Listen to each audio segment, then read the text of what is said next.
Kaixo, gaur zenbaki osoak bidertzen eta zatitzen ikasiko dugu eta horretarako oso garrantzitsua da zeinuen erregela. Eta hau ikasi behar duzu, bai?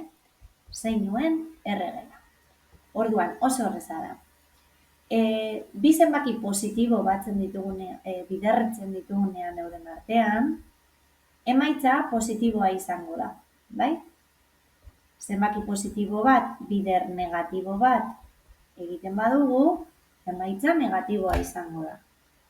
Zenbaki negatibo bat, bider positibo bat egiten badugu, emaitza negatiboa izango da.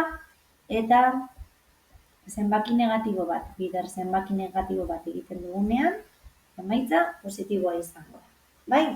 Hau ikasi behar duzu, baina konturatzen bazarete, oso erreza da, ze ikurrak berdinak direnean, bai, plus bider plus, plus da edo minus bider minus, plus, bai, eta ikurrak desberdinak direnean beti da minus erantzuna.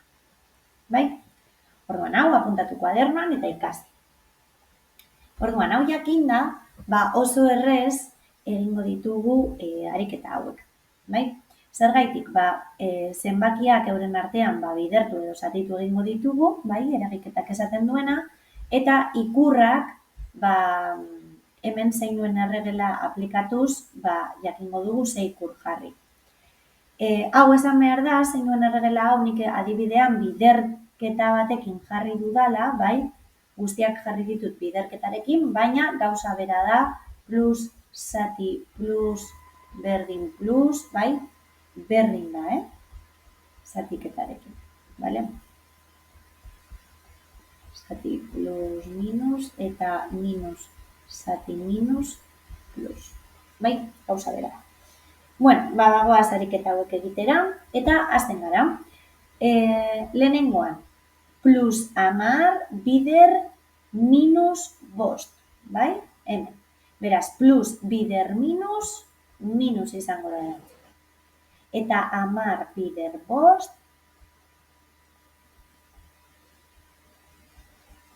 berrogeita. Bai? Eta orain, minus bider minus plus.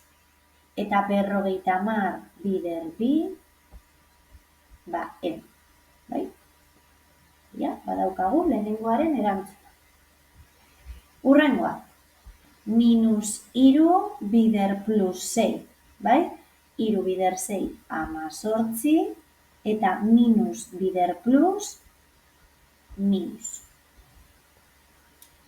Orain, kopiatuko dut berdin, minus bider plus, minus. Eta 18 bider 3, berrogeita 10. Badaukago bigarrena.